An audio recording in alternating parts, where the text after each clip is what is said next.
네, 이번 지도학습 알고리즘 11번째 강의는 저희가 4번에 걸쳐서 SVM을 다루고 있다고 말씀을 드렸잖아요.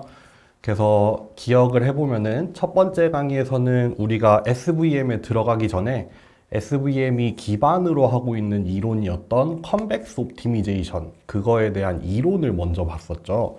그런 다음에 그 두 번째, 세 번째 강의에서는 이제 SVM에 대한 이론을 들어갔었죠. 앞에서 했던 컨벡스 옵티미제이션을 가지고 SVM이라는 게 결국 맥시멈 마진 클래시파이어라는 어떤 최적화된 클래시파이어를 이제 컨벡스 옵티미제이션을 적용을 해서 풀어내는 그런 과정이었잖아요.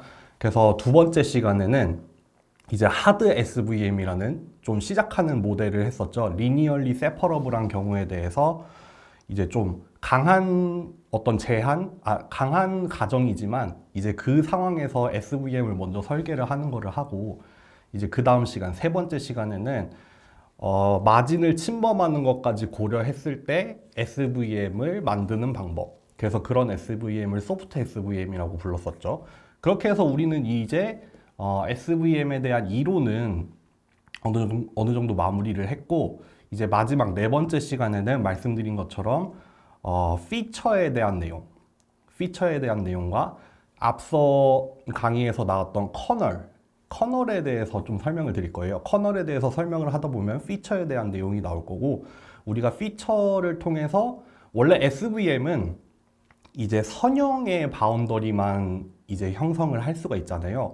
그런데 이제 우리가 논리니어 비선형의 어떤 피처들 아니면 비선형의 바운더리를 만들기 위해서는 SVM이 아니라 이제 피처를 만들어내서 논리니어한 피처를 만들어내서 이제 SVM이 비선형에도 가능하도록 이제 적용을 하게 되는 거거든요.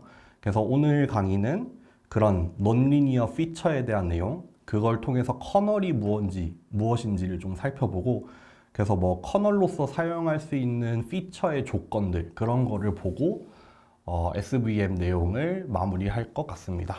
네, 들어가 볼게요. 여러분들 피처라고 하면은 가장 간단하게 우리가 입력이 있죠. 우리가 뭐 제 전공을 빗대어서 얘기를 하면은, 저 같은 경우는 생체 신호, 뭐 뇌전도, 뇌파라는 어떤 신호랑 근전도, 근육에서 나오는 전기 신호, 이런 것들을 이제 입력으로 삼아서 여기에서 일단 피처, 한국말로는 특징이라고 하죠. 피처를 추출한다고 하죠. 뭐 피처 익스트랙션이라고도 하고, 뭐 좁은 의미에서는 뭐 필터링 이런 얘기도 쓰고, 그 다음에 이제 우리가 하고 싶은 클래시피케이션이나 아니면은 리그레션 같은 어떤 머신 러닝 모델을 적용을 하는 이런 단계를 거치잖아요. 그래서 예를 들어서 뇌전도나 근전도 같은 생체 신호 같은 경우에는 일단 우리가 맨 처음에 측정하는 전기 신호 자체에서 바로 클래시피케이션이나 리그레션을 적용하기는 어려워요. 거기에서 우리가 예를 들면은 뭐 뇌전도로부터 우리가 뭐 생각하는 걸 추정을 한다거나, 아니면 근전도, 근육 신호로부터 우리의 동작을 추정을 한다거나, 그런 것들을 클래시피케이션을 통해서 얻어내고 싶으면은 중간에 특징을 추출하는 과정이 필요해요. 그래서 이 특징을 추출하는 과정에서 이제 우리가 실제로 얻어내고자 하는 그 정보들과 관련이 된 특성들을 추출을 하는 거죠. 뭐 예를 들면은 뭐 뇌전도나 근전도에서 뭐 특정 주파수 대역의 신호가 뭐 어떤 동작, 어떤 생각과 관련이 있다라고 하면은 뭐 주파수, 그 해당 주파수 성분을 추출을 해낸다거나, 아니면은 이미지 같은 경우에는 우리가 좀 그 신경망이 아니라 좀 예전에 했던 고전적인 이미지 인식 방법에 있어서 특징을 추출을 한다고 하면은 이제 이미지로부터 예를 들면은 그 모서리나 아니면은 꼭지점 같은 거, 뭐 코너 디텍션, 라인 디텍션, 뭐 선분, 뭐 이런 특징, 이미지로부터, 원래 주어진 이미지는 그냥 뭐 그레이스케일 아니면은 RGB 값을 가지고 있는 그냥 실수 아니면은 뭐 정수 값이잖아요. 근데 거기에서부터 어떤 물리적인 의미를 갖는 어떤 뭐 모서리에 대한 정보, 뭐 라인에 대한 정보, 뭐 그런 것들을 추출을 해내는 거를 우리가 피처 익스트랙션이라고 하죠. 그래서 우리가 보통 우리 강의 자료에서도 조금 왔다 갔다 했었고, 그리고 다른 머신러닝 알고리즘들에서도 좀 노테이션이 달라지는데, 우리가 보통 입력을 X라고 했을 때, 뭐 입력을 X라고 하고, 뭐 리그레션이면은 Y 어떤 실수를 추정을 한다거나, 클래시피케이션이라고 하면은 어떤 타겟 밸류를 추정을 하는 과정이었는데, 우리가 요 인풋을 X로 쓰기도 하고, 아니면은 피처 익스트랙션을 마친 다음에 여기에 들어가는 입력을 X로 쓰기도 했었어요. 근데 이걸 좀 구분을 하자면은, 만약에 여기 이 부분 원래 주어진 그냥 처리되지 않은 신호를 X라고 했을 때, 이제 피처 익스트랙션을 통해서 얻어진 것들을 이렇게 뭐 p를 사용을 한다거나, 아니면은 뭐 Z라는 새로운 변수를 사용한다거나 해서 이제 인풋과 피처를 구분을 해서 사용을 하기도 하고요. 이거는 뭐 저희 강의뿐만 아니라 이제 여러분들이 뭐 다른 걸 보고 공부를 하시겠지만, 아니면은 여기까지 다 끝낸 다음에 그 입력을 X라고 써서 그 다음에 뭐 Y나 T까지의 과정을 그냥 표현을 하기도 하거든요. 그래서 저희 같은 경우에 저희 강의 자료 SVM 같은 경우에는 우리가 SVM 모델을 이렇게 썼었죠. 주어진 입력이 있을 때 weight와 요 feature와의 리니어 컨비네이션으로 얘기를 했었어요. 그러니까 여기 주어진 입력에 대해서 feature를 한번 추출을 하고 얘를 이제 입력으로 삼아서 처리가 된 입력으로 삼아서 이제 모델에 대한 파라미터들을 이렇게 계산을 해낸 다음에 하는 과정으로 했었죠. 그러니까 우리의 그 SVM의 노테이션을 따르면은 피처 매핑은 요거를 말하는 겁니다. 요거에 대해서 그러면 살펴볼게요. 여러분들 피처 매핑은 저희가 저번에도 잠깐 나왔지만 폴리노미얼 리그레션 기억하실지 모르겠지만 피처 매핑이라는 게 결국 거기서 나왔던 거랑 뭐 비슷한 개념이에요. 우리가 원래 주어진 인풋에 대해서 피처는 사실 우리가 원하는 대로 마음대로 가져갈 수 있어요. 뭐 꼭 선형일 필요도 없고, 그렇기 때문에 비선형일 수도 있고, 우리가 원래 가지고 있는 차원보다 더 높은 차원으로도 만들어낼 수 있죠. 그래서 우리가 SVM에서 피처 매핑이 중요한 이유는 이렇게 그냥 인풋 스페이스라고 생각을 해볼게요. 저는 이제 인풋이라는 얘기랑 피처라는 얘기를 구분을 해서 사용을 하겠습니다. 인풋 스페이스. 우리가 인풋 스페이스에서 그냥 주어진 데이터가 이렇게 빨간색, 파란색 투 클래스의 데이터가 있을 때 SVM은 리니어 바운더리잖아요. 리니어 바운더리를 이런 경우에 찾기가 어렵죠. 지금 이런 데이터들을 아주 깔끔하게 분리해내는 선으로 된 바운더리를 찾긴 어렵잖아요. 근데 그게 아니라 우리가 이렇게 복잡한 모양의 비선형의 바운더리를 찾을 수 있어요. SVM을 이용해서 뭘 쓰면 된다? 피처 매핑을 사용을 하면 된다 이거죠. 그게 결국 뭐냐면은 우리가 주어진 인풋 스페이스에서는 이렇게 복잡한 바운더리를 가지고 있지만, 우리가 적절한 피처 스페이스, 우리가 적절한 피처 매핑을 하나 찾아서 이 인풋 변수들을 이렇게 피처 공간으로 변환을 하면은 이렇게 잘 구분이 되도록 만들어낼 수가 있다는 거죠. 그래서 우리는 SVM을 여기 피처 공간에서 수행을 하면은 여기 피처 공간에서는 리니어한 바운더리지만 요거를 다시 인풋 스페이스로 가져갔을 때는 복잡한 형상이 나올 수가 있죠. 반대로 리니어한 거를 반대로 다시 보내면은 우리가 피처 매핑의 어떤 역함수를 따라서 그거에 대한 비선형적인 모양이 나올 수가 있겠죠. 뿐만 아니라 디멘션도 우리가 마음껏 가져갈 수 있어요. 필요한 경우에는 차원을 확장할 수도 있고, 아니면은 저희 수업이 아니라 비지도 학습에서 아마 배우겠지만 디멘셔널 리덕션 이런 거 있잖아요. 우리가 효과적으로 차원을 축소를 함으로써 오히려 더 좋은 피처를 만들어낼 수도 있거든요. 그렇기 때문에 디멘션도 마음대로 가져갈 수 있다. 뭐 선형 비선형 관계없다. 그거를 여기에서 뭐 다시 표현을 한 거예요. 똑같은 얘기입니다. 결국 우리가 적절한 피처 매핑을 찾아내면은 원래 인풋 스페이스에서는 찾아내기 어려웠던 선형 바운더리를 여기 이렇게 변환이 된 피처 스페이스, 피처 공간에서 이렇게 선형의 바운더리를 찾아냄으로써 이제 요거랑 요 피처 매핑 함수 요거랑 SVM을 두 개를 이용을 해서 원래의 공간에서 이렇게 논리니어한 효과적인 바운더리를 찾아낼 수 있다는 말입니다. 그래서 여러분들 심지어 그 피처를 선정을 하는 게 정말 많은 어떤 가능성, 자유도가 있다는 것을 말씀드리는 예제로 사실 이 그림을 들고 왔거든요. 심지어는 요런 식의 데이터가 있다고 해봐요. 여기가 인풋 스페이스예요. 원래 그냥 처리되지 않은 공간이고 요게 피처 스페이스예요.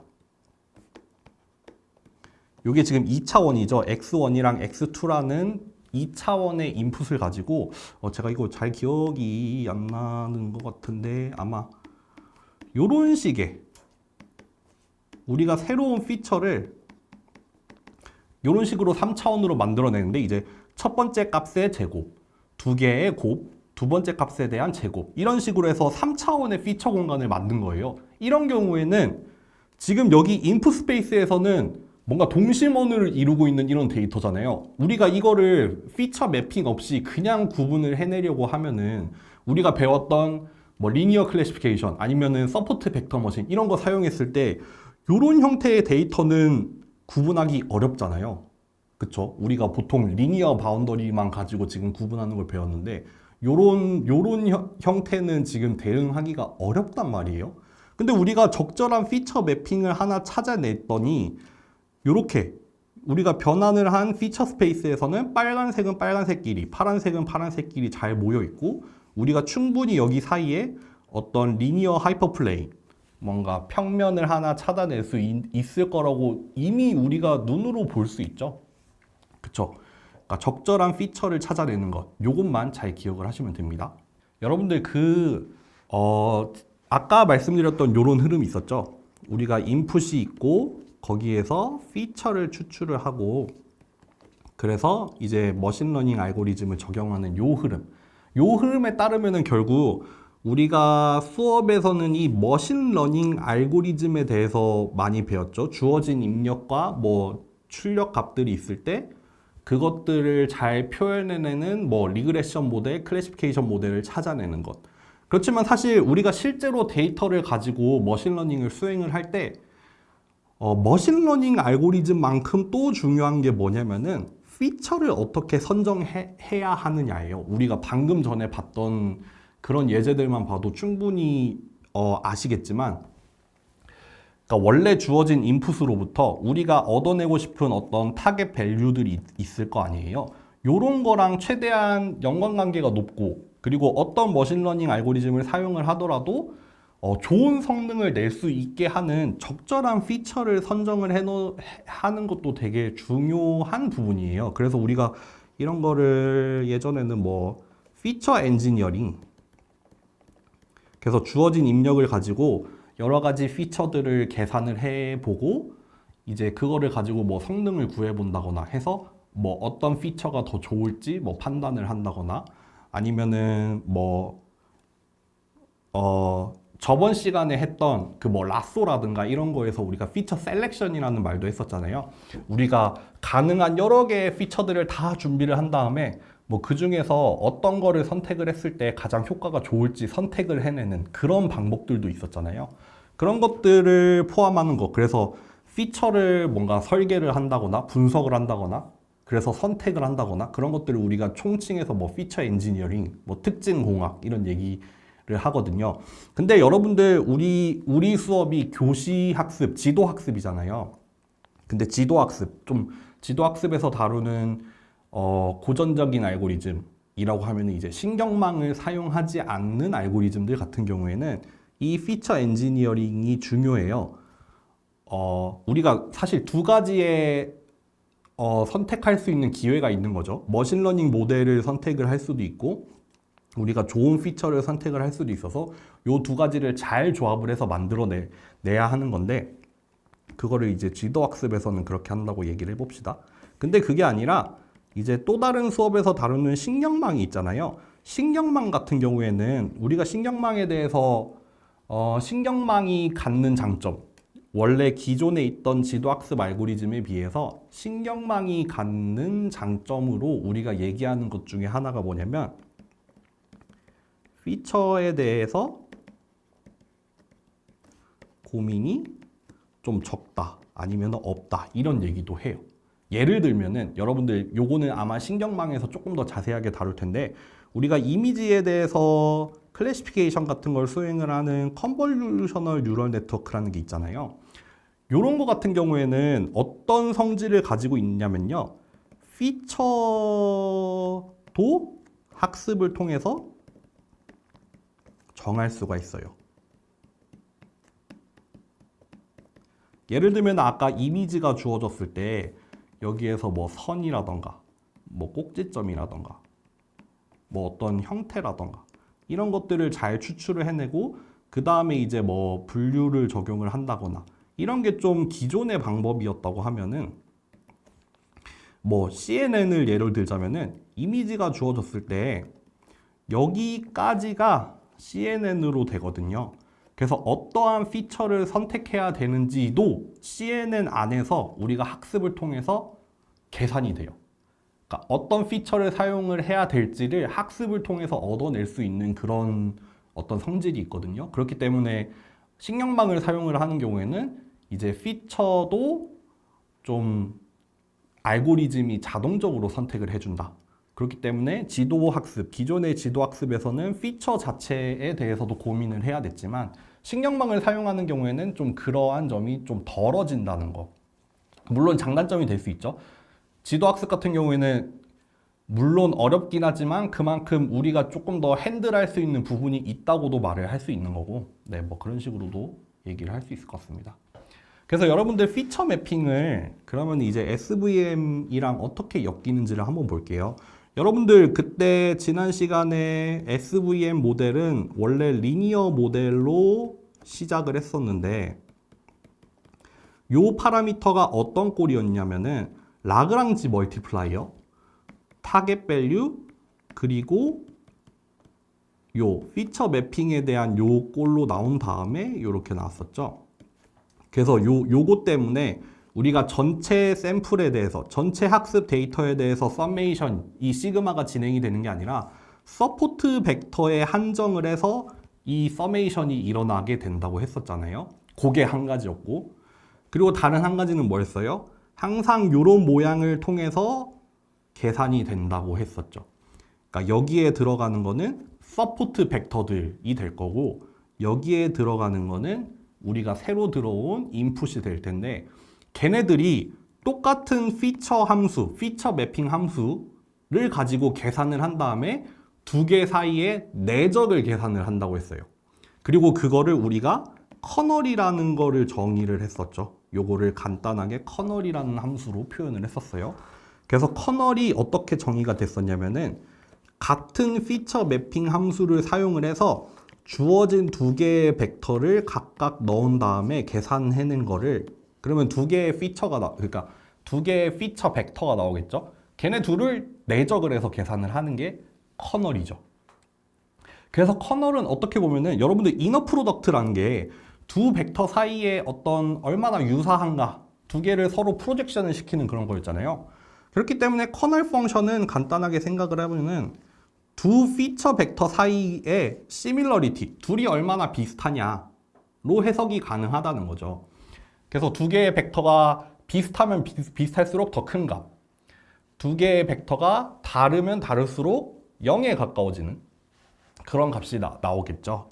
그리고 여러분들 이제 주의하셔야 할 게, 명심하셔야 할 게, 커널 함수는 이러한 형태로 정의가 되었다는 거예요.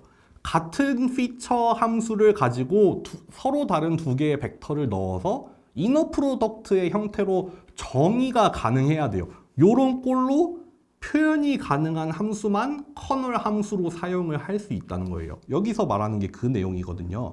그래서 예를 들어서 우리가 커널 함수로 이렇게 쓰면은 그냥 두 개의 벡터에 대한 스칼라 함수라고 보일 텐데 그게 아무 함수나 다 되는 게 아니라 예를 들어서 요렇게 우리가 요렇게 정의를 한 커널 함수가 있다고 해봐요. 요거를 그러면 요꼴로 표현을 할 수 있는 이 함수가 존재하냐가 이제 쟁점이겠죠. 커널 함수는 항상 요런 모양으로 나와야 된다고 했었으니까 우리가 원하는 커널 함수가 있을 때 그러면은 요 함수가 실제로 존재하는지 안 하는지를 따져봐야 하거든요.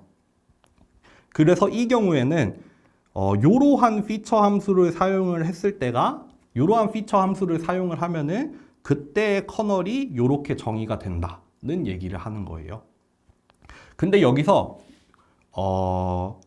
일단 첫 번째로 얘기를 하고 있는 거는 뭐냐면은 여러분들 그러면은 요렇게 커널, 주어진 커널 함수가 있고 그리고 그에 대한 피처 함수가 있다고 해요.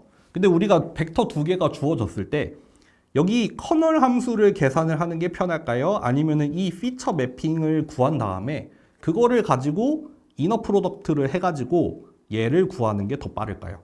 무슨 말인지 아시겠어요? 그냥 주어진 함수가 있잖아요. 지금 이미 이거 같은 경우에는 간단하잖아요. 두 개의 함수의 내적을 취한 다음에 제곱을 하는 거.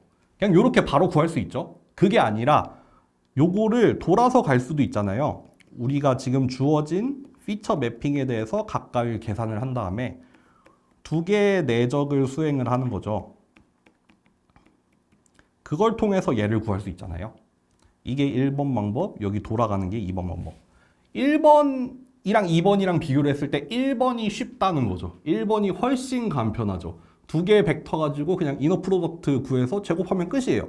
근데 돌아가는 방법은 굳이 빨리 갈 수 있는 길을 원래의 정의를 따라서 돌아가는 거예요. 그렇기 때문에 우리가 여기서 얘기하는 거는 커널 함수를 잘 정의만 하면은 그냥 커널은 커널대로 쓰면 된다 이거죠.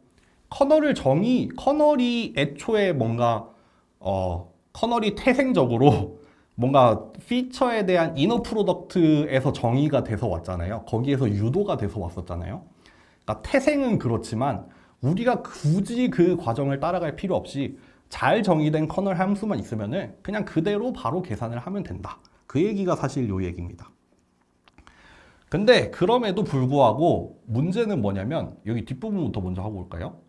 그러면은 주어진 어떤 커널 함수가 있으면은 주어진 함수가 우리가 원하는 커널 함수가 있으면 걔가 실제로 유효한 커널이 될 수 있는지 없는지 따져봐야겠죠.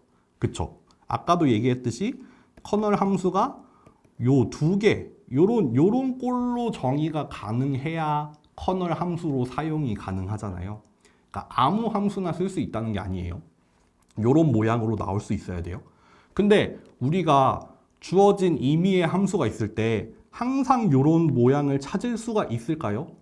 조금 생각해봐도 어려울 것 같지 않아요? 우리가 주어진 두 개의 벡터에 대한 함수를 아무렇게 정의를 했는데 그 밑에 숨어 있는 어떤 적절한 피처 매핑 함수를 찾을 수가 있을까요?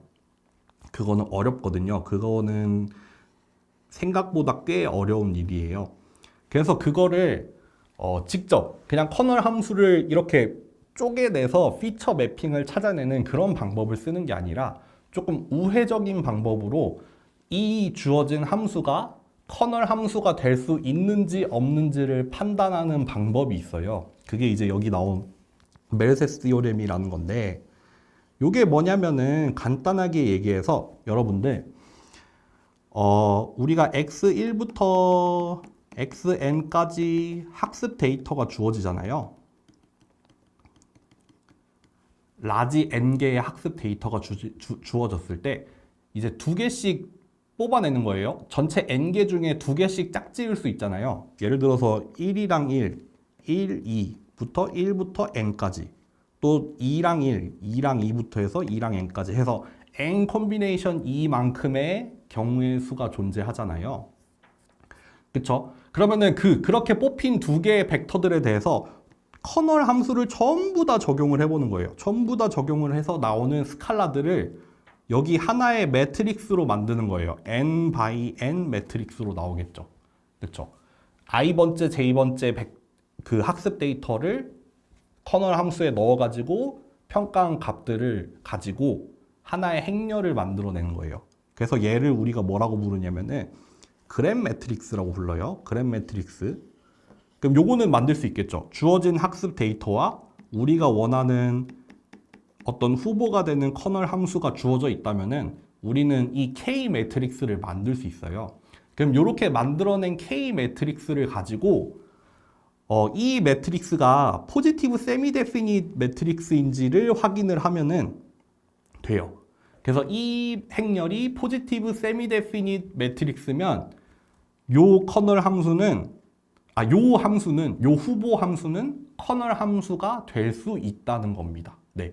그래서 간단하죠. 주어진 학습 데이터, 후보 커널 펑션이 있을 때 행렬을 하나 만들어서 이 행렬이 포지티브 세미 데피닛이냐 아니냐만 따져서 이게 만약에 포지티브 세미 데피닛이면 요 함수는 커널 함수가 될 수 있다는 겁니다. 근데 포지티브 세미 데피닛 함수는 그럼 뭐냐? 이거를 처음 들어보는 분들도 계실 거예요. 선형대수를 다 들으셨다면 아시겠지만 그러니까 다 소화하지 않으신 분들을 위해서 말씀을 드리면은 예를 들면은 이런 거예요. 여러분들 우리 어떤 숫자가 어떤 그냥 스칼라가 뭐 0보다 크냐 작냐를 따질 수가 있잖아요. 그쵸? 그런 것처럼 우리가 어떤 주어진 행렬, 여기는 K를 썼죠. K라는 행렬이 0보다 크냐 작냐를 따질 때 하는 말이 이제 포지티브 데피닛이에요. 근데 안타깝게도 어떤 행렬이 포지티브 데피닛이다. 내지는 이렇게 쓰거든요. 약간 독특한 모양의 부등호를 써서 이런 식으로 표현을 하거든요. 행렬이 0보다 크다. 물론 0보다 크다고 말은 안 해요. 0보다 크다고는 안 하고 행렬이 포지티브 데피닛이다 이렇게 얘기를 하는데 이게 언제 그러하냐면은 우리의 희망사항은 뭐 예를 들어서 행렬에 들어있는 모든 값들이 요거일 때였으면 좋겠지만 안타깝게도 그게 아니고요. 그게 아니라 K라는 행렬이 언제 포지티브 데피닛 하냐면요. 일단 포지티브 데피닛이 아니라 우리가 지금 보고 있는 포지티브 세미 데피닛의 경우를 볼게요. 언제 행렬이 포지티브 세미 데피닛이냐? 언제 행렬이 마치 0보다 크거나 같다라고 표현을 할 수 있냐라고 하면은 어떠한 행렬이 포지티브 세미 데피닛하다는 것은 뭐냐면 주어진 어떤 벡터가 들어왔을 때 이 행렬의 앞과 뒤에 곱해서 나오는 스칼라잖아요. 요거는 스칼라가 나오거든요. 이 스칼라가 항상 0보다 크거나 같을 때예요. 요럴 때 행렬이 포지티브 세미 데피닛하다예요. 그러니까 포지티브 데피닛 같은 경우에는 이제 x 트랜스포즈 kx가 0보다 크다라고 정의가 되죠. 0이 아닌 벡터에 대해서, 0이 아닌 모든 벡터에 대해서 이렇게 나오는 거예요. 그 정의는 이렇게 나옵니다. 어떤 의미의 벡터 x를 가지고 왔을 때 이 행렬의 앞뒤에다 곱했을 때 항상 0보다 크거나 같은 값이 나오는 경우에 이 행렬을 포지티브 세미 데피닛이라고 하는데 정의는 그래요. 정의는 그런데 그렇다고 우리가 주어진 행렬이 있을 때 모든 벡터를 곱해보고 이게 0보다 크거나 뭐 작은지 큰지를 판단할 수 없잖아요. 그쵸? 불가능하죠. 심지어는. 어떻게 보통 판단을 하냐면은 어떠한 행렬이 포지티브 데피닛한 거를 보통 어떻게 판단을 하냐? 그 행렬의 아이겐 밸류들이 전부 0보다 크거나 같을 때 요럴 때 포지티브 세미 데피닛해집니다. 요거는 뭐 궁금하신 분들은 선형대수에 가면은 왜 아이겐 밸류가 다 논네거티브일 때 행렬이 포지티브 세미 데피닛해지는지는 요 수업이 아니라 선형대수에 가면은 자세하게 배우실 거예요. 그러니까 어쨌든 그러면은 여기 우리 앞에 나왔던 요 내용이랑 합쳐서 생각을 해보면은 주어진 학습 데이터가 있고 우리가 원하는 후보로 삼고 있는 커널 펑션이 있을 때 얘를 가지고 그램 매트릭스 K를 구해요. 그 다음에 얘의 아이겐 밸류를 조사를 하면 되겠죠. 아이겐 밸류는 구할 수 있잖아요. 뭐 라이브러리에서도 이미 많이 제공이 되잖아요. 주어진 행렬에 대한 아이겐 밸류 구할 수 있어요. 그러니까 요것들을 가지고 행렬 하나를 만들어서 얘가 포지티브 세미 데피닛 해야 되니까 그거를 뭘 보고 알 수 있다? 아이겐 밸류를 구해본 다음에 그 아이겐 밸류들이 다 0보다 크거나 같다 라고 하면은 얘는 당선이다 이런 얘기라고 생각을 하시면 됩니다. 그래서 마지막으로 여러분들 그러면은 커널 함수를 우리가 원하는 커널 함수가 있을 때 걔가 실제로 유효한 커널이 될 수 있는지 없는지를 따지는 방법을 배웠지만 사실 우리가 실제로 커널을 디자인해서 쓰는 일은 그렇게 많진 않아요. 그렇게 많지는 않고 그것보다는 좀 알려진 유명한 커널 함수들을 많이 사용을 하거든요. 그래서 커널이라는 게 기본적으로 두 벡터에 대한 시밀러리티의 형태로만 정의가 될 수 있으면 되잖아요. 그래서 많이들 사용하는 게 사실 제일 많이 사용하는 게 뭐냐면은 요겁니다. 요거 가우시안 커널 내지는 레디얼 베이시스 펑션 커널, 줄여서 RBF 커널이라고 하는데 이러한 형태의 커널을 제일 많이 사용을 해요. 여기 두 벡터 사이의 차이에 대한 놈을 구해서 그거에 대해서 음수를 취한 다음에 익스포넨셜 취하는 거. 이거 마치 가우시안 디스트리뷰션 같은 그런 형태, 익스포넨셜을 이용을 해서 그런 형태로 정의가 되어 있잖아요. 그래서 요거를 가우시안 커널이라고 부르고 보통 이런 꼴로 많이 써요. 요런 꼴로 많이 써서 여기 앞에다가 감마라는 또 일종의 파라미터를 하나 둬요. 여러분들 생각해 보면은 만약에 주어진 x라는 벡터로부터 x 프라임 벡터가 점점 멀어지면은 이 가우시안 커널은 잠시만요. 점점 이렇게 감소하는 형태를 띠겠죠. 그쵸? 시밀러리티니까요. 근데 만약에 감마가 여기 앞에 붙은 이 감마가 더 큰 값이 된다면은 어떤 효과를 가져올까요? 요런 효과를 가져오죠. 감마가 커지면은 요게 커지면은 여기 나온 대로 보면은 감마를 이용을 해서 영향력의 범위를 조절을 할 수 있다라고 했어요. 요 값이 변화하는 양상을 보면은 감마가 증가를 했을 때 더 급격하게 변화를 할 거 아니에요. 커널 함수가. 그렇기 때문에 감마를 키우면은 각각의 서포트 벡터의 영향력이 줄어들어요. 네. 왜냐하면은 값이 급격하게 확 떨어지잖아요. 그러니까 나로부터 멀리 떨어져 있는 애한테 미치는 영향이 줄어든다는 말이죠. 그렇기 때문에 우리가 감마 값을 가지고 데이터의 영향력의 범위를 조절을 할 수 있다. 그런 얘기죠. 그거를 여기서 한번 살펴보면은 우리가 여러분들 그 소프트 SVM에서 나오는 하이퍼 파라미터 C에 대한 거는 이미 저번 시간에 배웠죠. 그러니까 이제 요거 두 개를 비교를 해볼게요. 이제 하이퍼 파라미터 C는 같고 여기 감마가 달라지는 경우에요. 가우시안 커널의 감마를 우리가 증가시켰더니 바운더리가 어떤 형태로 바뀌었냐면은 이렇게 바뀌었어요. 그러니까 예를 들어서 우리가 여기에서 서포트 벡터가 얘였다고 해봅시다. 그러면은 얘를 기준으로 우리가 새로운 샘플이 들어왔을 때 이제 여기 사이에 대한 커널, 시밀러리티를 비교를 하는 거잖아요. 근데 요 서포트 벡터, 얘의 영향력이 여기 위에 같은 경우에는 더 멀리 퍼질 수 있다는 거예요. 더 넓은 영역으로 퍼질 수 있기 때문에 이 전체 샘플들, 그러니까 예를 들어서 반대로 설명을 해드리면은 이 바운더리를 형성을 할 때 미치는 서포트 벡터들의 범위가 더 넓어지는 거죠. 반대로 여기 아래의 경우에는 이 바운더리를 형성할 때는 좀 더 좁은 영역의 벡터들만 영향을 미치는 거죠.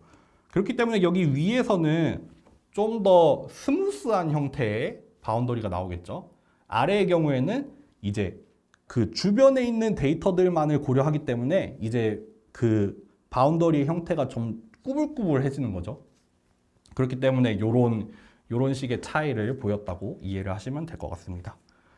네, 그렇게 해서 우리 오늘 SVM을 마치는 시간이었죠. 그래서 오늘 마지막으로 피처와 커널에 대해서 봤었고, 커널이라는 게 유도된 그런 과정이 있다 보니까 아무 함수나 되는 게 아니었어요. 커널이라는 함수가 가져야 되는 특징, 조건이 있었고, 그거를 만족하는 커널을 찾는 방법도 봤었고, 근데 그게 아니라 이미 알려져 있는 많은 커널들이 있고 이제 그것들의 특징에 대해서 간단하게 살펴봤습니다. 네, 이렇게 해서 우리 4강에 걸친 SVM을 마치겠습니다. 감사합니다.